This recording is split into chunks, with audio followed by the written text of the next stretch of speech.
nze omulabirizi Patrick Musoke, omulabirizi wa Kampala essaza oba ebbendobendo lya Kampala ku lwa National Fellowship of Born Again Pentecostal Churches of Uganda. Era nga tuyingira mu biseera ebyakalulu ak'okulonda, tukubiriza abantu bonna owatali kusosola mu nzikiriza oba mu kika oba mu ggwanga kabila okwenyigira mu ntegeka ez'okulonda okusalawo ekinaddako eri eggwanga lyaffe nga tugenda mu maaso. Era nga twenyigira mu kulonda, tukubiriza abantu bonna okuuma eddembe, okulonda okw'emirembe, okwekumira mu mirembe, obutaba na bikolwa bya ffujjo oba ebyokusasamaza. Era nga mu kiseera kyekimu tukubiriza abavunaanyizibwa ku by'obutebenkevu n'okuuma eddembe mu ggwanga, ebitongole ebya gavumenti okukola omulimu gwabwe okulaba nga bakuuma abantu mu ddembe n'okuuma obutebenkevu obw'eggwanga eri mu biseera eby'okulonda awatali kusaliriza, wabula okulaba nga tuyita mu biseera eby'okulonda n'eddembe era wamu n'obutebenkevu.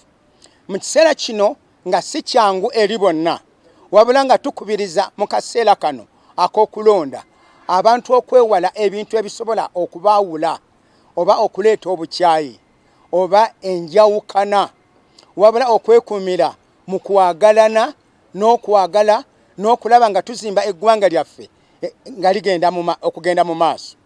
Era nga okulonda kuwedde, tukubiriza abantu bonna okwekuumira mu bukkakkamu, okukkiriza ebivudde mu kulonda olw'obutebenkevu bw'eggwanga lyaffe n'okutwala eggwanga lyaffe mu maaso. Omwaka guno nga guggwako, abantu abamu babadde bakaaba obwavu, abamu tebasobodde kusasula bisale by'amabanja ku masomero n'ebirala. Nga tuyingira omwaka, tukubiriza abantu bonna okutwalira awamu olw'okuzimba eggwanga, okulaba nga tukola nnyo, okulaba nga tukuuma eggwanga lyaffe ku mutindo era awamu n'okulyongera mu maaso. Era nga tukubiriza gavumenti mu nkola zaayo ez'okutumbula ebyenfuna mu bantu okuzongeramu amaanyi, okusobola okulaba nga omutindo gw'abantu mu byenfuna gutumbuka era n'abantu okulaba ng'eggwanga tulitwalira awamu mu maaso. Bishop Dr. Peter Mutebi, omukulembeze w'abalokole e Kawempe. Mbalamusizza mwenna era mbayozaayoza waba celebratinze amazaalibwa ga Mukama waffe Yesu Kristo. Ensonga gye njagala okwogerako nga saawukanye na bannange, tuli mu season ya byakulonda.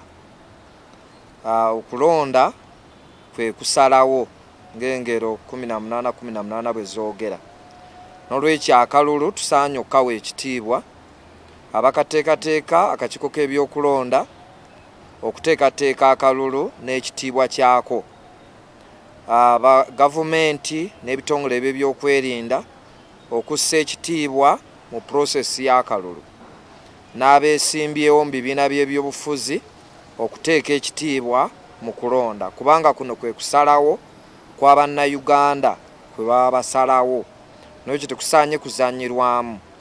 Omuntu yenna oba mulonzi oba wa bibiina byabufuzi oba wa gavumenti oba wa byakwerinda oba kakiiko ka byakulonda azannyira mu kintu kye bayita okulonda, oleetera eggwanga ekizibu, oleetera abantu abamu kusigala nga bamulekwa, oleetera families ezimu okusaanawo, oleetera eggwanga okudda emabega mu bya demokrasi, oleetera ebintu bingi n'ebyenfuna okufaafaagana. N'olwekyo tetulina kulowooza nnyo bibiina bye tukulembera oba bye tuvaamu, tetulina kulowooza nnyo mirimu gye tukola kubanga n'akakiiko k'ebyokulonda kali ku mulimu. So omulimu sooka oguteeke wabbali ogulowoozaako, gwali mu byo byokwerinda sooka oteeke eby'emirimu wabbali eby'okukuuma ekifo kyo naki, naawe ali yeesimbyewo, naawe agenda okulonda. Ffenna nga bannayuganda tulowooze ku ggwanga lye bayita Uganda, era eggwanga lino Uganda oluvannyuma lw'okulonda ligenda kufaanana litya. Tulowooze ku mawanga amalala agadde bwonkanye, tukolemu ekifaananyi tugambe twandyagadde Uganda edde mu ntalo mwabaliwoko ku ntalo kubanza nakalaba aba presidents mukaaga naye mwabaliwoko mu ntalo abamu weewaawo baamalawo biseera bitono kyensonga lwaki olaba njogedde mukaaga naye mwababaddewooko mwandyagadde eggwanga lino lidde mu bintu bye lwalimu n'olw'ensonga eyo bw'oba olonda londa omuntu nga tomulonda olw'okuba ggwe omwagala oba mugandawo naye nga bw'omutunuulira olaba oyina ekifaananyi ky'oyagala eggwanga ligendemu oluvannyuma lw'okumulonda. Londa abakulembeze si pulezidenti yekka ne bonna abanaalondebwa okuviira ddala ku byalo. Abantu abamu bamanyi okulonda pulezidenti ne balowooza kikomyawo era abamu ne memba wa palamenti bamulonda bateekamu buteeke naye nkugambye decision gy'okola yeetaasa abaana bo, yeetaasa ebyenjigiriza, yeetaasa ebyenfuna, yeetaasa dimokulaasi wa Uganda. Uganda egende mu maaso bassebo ne bannyabo. N'olwekyo njala okweyambisa ekigambo kya muganda wange ekyokwagala. Okwagala kujja kutuyamba nnyo okuyita mu kulonda nga tetuttiŋŋanye, nga tetulwanaganye, ne tuva mu kulonda ne tucelebratingira wamu abawanguddwa n'abawangudde. Okwagala tekukola loss, okwagala tekukaddiwa, okwagala kulina empeera ennungi. N'olwekyo mbaagalizza okulonda okulungi era nsaba Mukama atuwa abakulembeze abatuufu okuviira ddala ku mutu waggulu okutuukira ddala wansi. Amanya Dr. Yunus Mutembe nga nze Public Relations Officer wa National Fellowship of Born Again Pentecostal Churches of Uganda mu Kampala region. Nje bwatuza abana Uganda bangi twalabye family emu eyaziisa abantu 7 nga bagenda kusanyukira mu Christmas. Kyabadde kibi nnyo. Babadde bagenze kusanyuka ne families zaabwe mu byalo naye tebasobodde kutuuka. Olw'abalala abavuze amamoroka gaabwe nga bwe baagala. Njagala kujjukiza abana Uganda abampuliriza n'abangoberera nti bwe tufuna olunaku olukulu nga Christmas luba lunaku lumu lwokka. Naye ate tukyayinayo emyaka emirala gy'okuwangala. Mu bantu be baziise yabadde omukulu yabadde wa myaka 38. Mwabaddemu abaana b'emyaka 3, 4, 5, 6. Abo abaana bafudde olw'abantu abanywedde ne batamira ne batamirukuka ne bavuga obubi amamoroka ne batalowooza nti ku luguudo kuliko abantu abalala. Njagala nabwe kityo okukubiriza traffic police ya Uganda mu biseera bino ng'abana Uganda basanyuka bajaguza namwe muteeke mechanism entuufu ku nguudo muddeyo. Edda twayinanga fika salama ku nguudo za Uganda abantu badde bakendedde kufiira ku nguudo.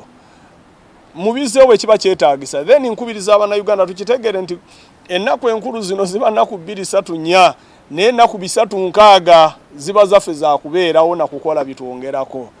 Njagala okwebaza omusajja omugwe nalabye abadde avuga bbaasi ya Global yatuuse Rukaya namulabye ku mawulire n'apaakinga ng'awulira akooye n'asaasira abantu ababadde mu bbaasi n'ababadde ku luguudo. Oyo musajja njagala kumwebaza nawankwadde simumanyi mannya ge. Then n'okukubiriza companies eza transport okukirowoozaako nti obulamu bw'oyo driver ne ba driver abalala bwetaagisa okukuuma nga bw'ayagala okukola ssente bwe yeetaaga okukuuma abantu abo n'abalala abali ku luguudo. Abakozesa oluguudo babeera bangi. Eggulo nabadde nva ku luguudo olumu nasanze almost accidents 6 mu kilometers ezitasuka 50. Ekitegeeza abantu badde bavuga bubi batamidde emisana tuku. So njagala kukubiriza abana Uganda nti tukirowoozeeko nti obulamu bwaffe bwa muwendo okusinga ebyo ebitudduse emisindo okugenda okusanyuka ate n'omaliza nga totuuse. So companies ezo eza transport mutunulemu abantu be mukozesa ministry ya gender ne labor muddeyo mu regulating enkozesa y'abakozi. Ministry ya transport naye ya works eddeyo etunuulire abasajja ba basi ne transport companies endala engeri ku luguudo gye tukozesaamu enguudo zaffe. Bana Uganda basobole okusanyukira mu ggwanga lino. Lino ggwanga lyaffe ffenna. Ayine moroka eggwanga lirye n'oluguudo lulwe. Atayina moroka eggwanga liryo n'oluguudo lulwo. Owa transport, owa boda, owa kagaali, ow'ebigere n'owe moroka. Feneze enguudo ze tutambulirako tuzeetaaga kyenkanya tulina ozikozesa kyenkanyi. So nsaba abavuga amamoroka tuvuge nga tuli soba. abavuga amamoroka tuvuge nga twetaaga okutuuka gye tulaga ate tutuuke mirembe nga tubalirira ne betutambula nabo ku luguudo. Njagala kwagaliza bannayuganda emirembe mu mwaka 2026 tuguyingire nga tuyina ebiruubirirwa, si kumala gayingira mwaka, tutunulire ku biki bye twetaaga okulaba mu mwaka na biki bye twetaaga kukola. Basebo ne banyabo, njagala kubakubiriza ebiseera bye tulimu kyakoze bubi oba bulungi nti tuli mu biseera bya bikujjuuka eby'ennaku enkulu n'okuyingira omwaka ate tuli mu nnaku ez'akalulu. Tutunulire ebyo ebintu byonna tubibale bulungi.